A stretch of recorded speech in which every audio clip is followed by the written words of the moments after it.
If you're new to this channel, hey, how you doing? Don't forget that you can subscribe and like this video if you like it, and dislike if you disliked it. Also, there's a merch right down at the bottom of this video if you want to check out some merch from MXDOUT, which is myself. And I'm your presenter, Roger, and let's go roll on with the video. So, technically, we are having a little look at the Swift 5 by Acer. Now, this is a Core i7 8550U CPU, and it's a Coffeelake one, but it's also got DDR3 rather than DDR4 as RAM, so we've got 8GB of it. It also has a 14-inch screen, so it's really quite nice. It's got two microphones in the actual HD camera, which we'll obviously be taking a look at and seeing what the quality is going to be like. At the moment, I've got Fortnite on there because I want to see what it's going to be like playing it on there, because it's got no dedicated graphics. It's got onboard graphics, which has to share from the DDR3.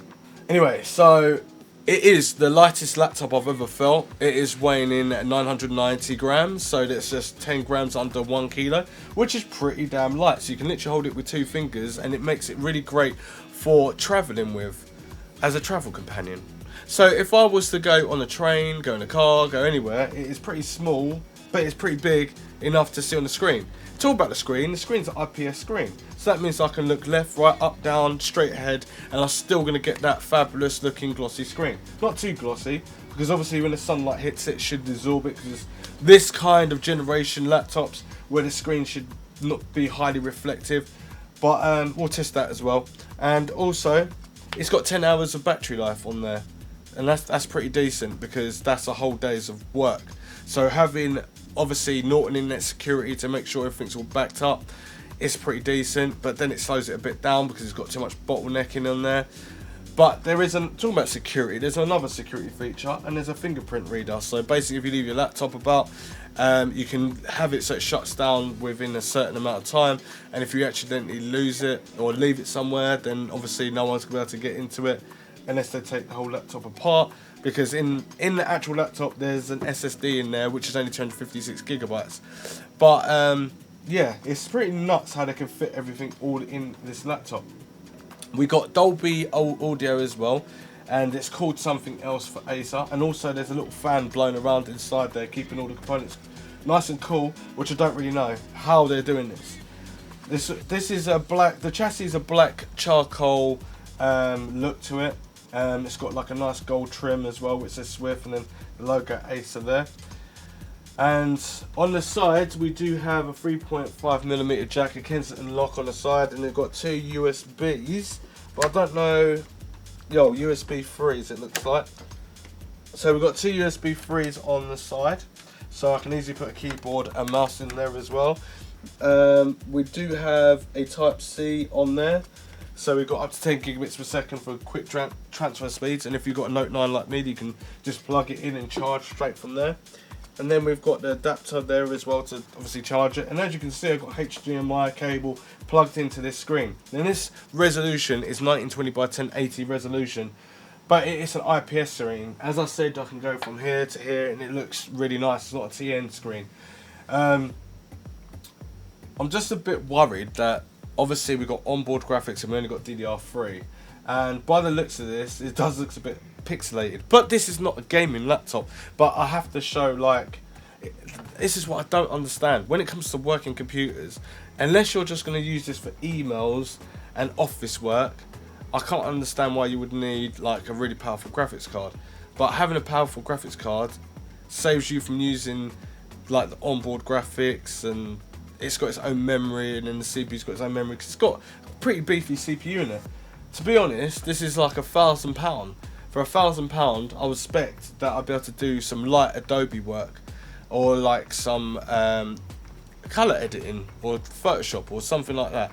So the Adobe suite, but also the Blackmagic suite, so like Resolve and stuff, so I can obviously do like a bit of grading and that on the way, because it's a nice screen and stuff.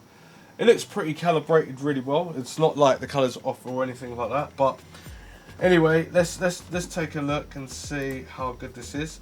Oh yeah, the chiplet keys are really nice to play around with, and they've got illumination underneath, which is white lights. And so far, I can't see how you can change the colours. But this is a workmanship computer. or a work woman computer, just to make sure, like, and then, yeah. So basically, this computer looks pretty smart. It looks really clean and everything, looks nice. It's got a nice little trackpad on the front as well, and I think the heat comes out the back. And what I also like about this as well is touchscreen.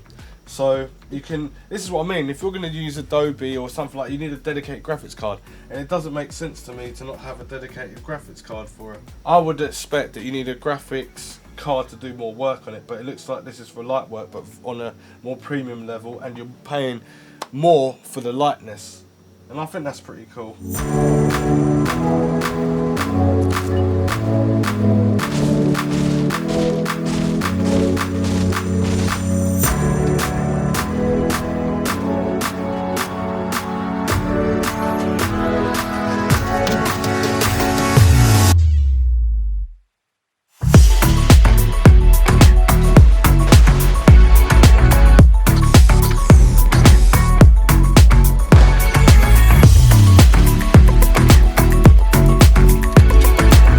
So on the Fortnite, it did ask me what settings do you want us to like do the settings for you, and I was like, yeah, no problem. So this is what it done for me straight away. It put me straight on the lowest of the low, and it was very so okay, we won't bother with that. So as you know, this will be 60 Hertz as well, so just the norm of the screen and stuff like that. We've got UHD graphics 620, so you can use 4K screens, so you can plug this laptop in and get 4K videos and stuff, but you can't obviously play 4K on actual laptop, which doesn't make sense, but for an output you can use a high definition or ultra high definition TV or 4K TV and get the output and get what you need. So sound quality, let's check out one of my videos quickly. So this is what the sound sounds like. Are you interested in gaming laptops? Well, you're in the right place, because we've got the HP Omen laptop. Now, this is a gaming laptop. This is a Core i 6700 HQ processor in it. It's got 8 gigs of SD RAM, DDR4. I'm going to check later on in the video to see what speed we've got, what it's clocked at, and got to check out like how well it performs and everything like that, and give you a bit of a review and what I think about it. So yeah, that's what we're going to be doing today, and obviously doing a bit of bench testing and synthetic bench testing as well. So see you in a moment. And that was full volume on that. So let's try. Right, let's have a little quick listen to what it sounds like with a bit of music.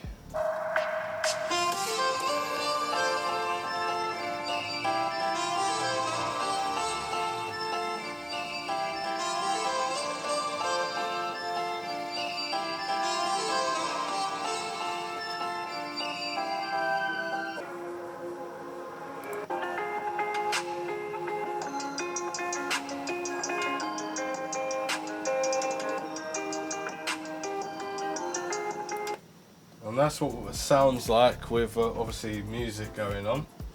I think I did tell you that this has got Windows 10 as well, so you can use Windows 10. It has got a lot of bloatware, but let's have a look in the actual information itself. So in where you can take files off and delete them, so you no longer need them anymore. So if we go to uninstall programs, so we've got Acer Care Center, Acer Collection, Acer Configuration Manager, Acer Quick Access, Acer UEIP Framework, App Explorer. So you do have Microsoft Office 365, so that's cool. You've got Mozilla on there, Norton Internet Security, Vulkan Run libraries. So yeah, you do have a bit of bloatware on there. It looks like they're trying to calm it down a little bit, but there's still quite a bit on there. And obviously having Norton Internet Security keeps it more secure, but if you're not going to dodgy websites, don't really need Norton Internet Security.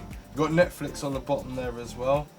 But let's test this out. So you wanted to know, because I was thinking what Office stuff you get on there. So you get Access on there, Microsoft News, okay. OneNote 2016. And you get PowerPoint. Oh, you do get PowerPoint. You get Skype in there as well. You do get Outlook. Excellent. So that's not too bad for a little Office thing. And you get Publisher. Why come I not seeing everything here? Anyway, get your Windows little player. Let's check the Word out. Loads up pretty quick.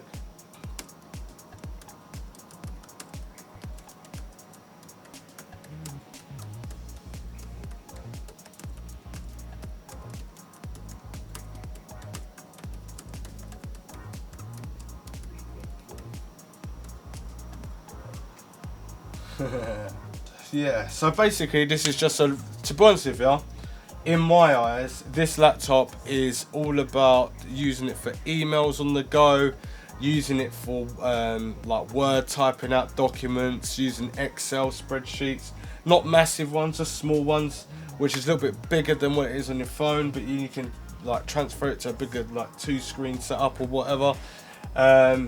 I would have said that this, you could edit a couple of photos, but the photos on here would be like, it needs a graphics card to really like, and not DDR3, so it's gonna be really slow.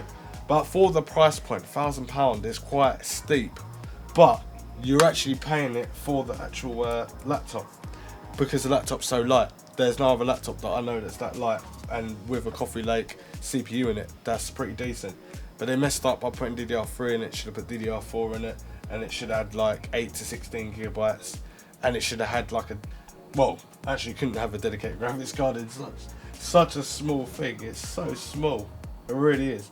Anyway, another thing I don't like is the actual fingerprint reader, which I'm going to go through that right now. And the reason I don't like it is because it doesn't seem to work as efficient as what it does on mobile phones, which is a bit of a pain.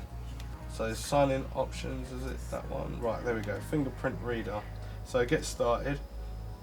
Okay, got my finger, everything's clean with my finger. I'll clean the fingerprint, it's done, yeah? Everything's clean. So great, touch the sensor again. Lift and touch again. Lift finger and touch sensor again. Great, touch sensor again. As you can see, I've got my finger on it, it's not working properly. Right, keep resting and lifting your finger. Lift and touch again. Oh, I bet this works now, don't it? Keep resting and lift. There you go. Your device is having trouble recognising, make sure the sensor's clean. You saw me goddamn clean it. My finger it's clean. Right, anyway, so I'll do it again. This is what's annoying me at the moment, because for people like me, this is easy. Your device is having trouble recognising, make sure your sensor is clean. Now I've got all my finger, I haven't rubbed it off or anything like that, it's all perfect. But see, look, I've got my phone here, and that opens up, no problem. Look, we'll do it again. Press this, and it opens. No, screen contrast and color ratio looks pretty on point. It looks really nice. It looks really like rich in color and stuff like that, which is nice. But technically, the IPS screen has kind of gone to waste because I'm not going to be doing anything that I really need it for. I would use an IPS screen for like editing photos, doing video production, playing games and stuff like that. And it can't play games, and it can't really do editing of photos, and it can't do video production. So technically you might as well just add a TN.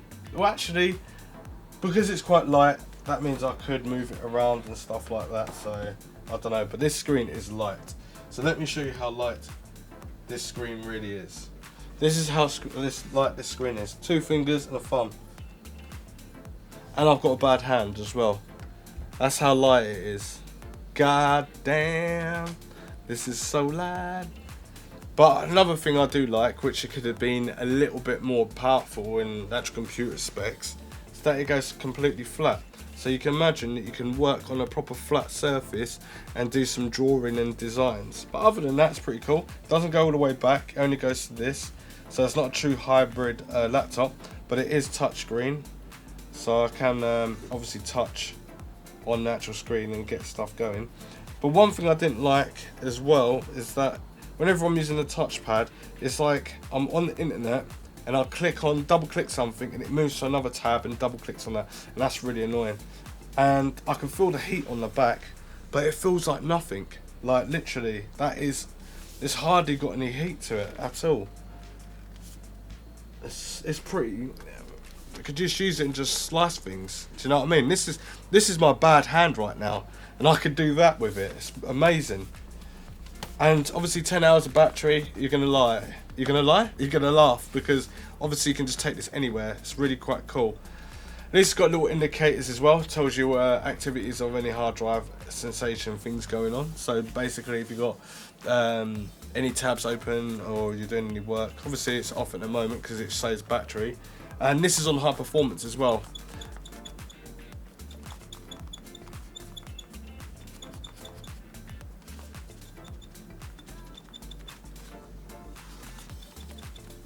Okay, it squeaks. It's a human being. I don't know what it is, but anyway, subscribe, share, like if you thought this video was helpful enough, and if you're looking for this, because technically if this is for you, or you want to know if it's for you, that means that if you're like a business person that wants to just have a laptop that you can travel around with, lasts up to 10 hours, so at least a whole day, really light.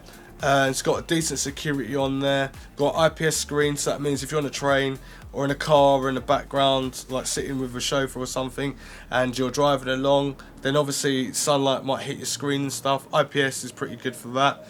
TN wouldn't be good, and yeah, it's pretty decent. And you've got USB 3, and then you can plug it in as well and use it for obviously showing people your Excel spreadsheets or any other sort of business related stuff using the HDMI. Plug it into like a projector screen or even just like a normal screen like this. But anyway, subscribe, share, like, and follow me on all social media platforms if you don't want to miss anything again. And see you in the next one. Thanks for watching. Roger and out.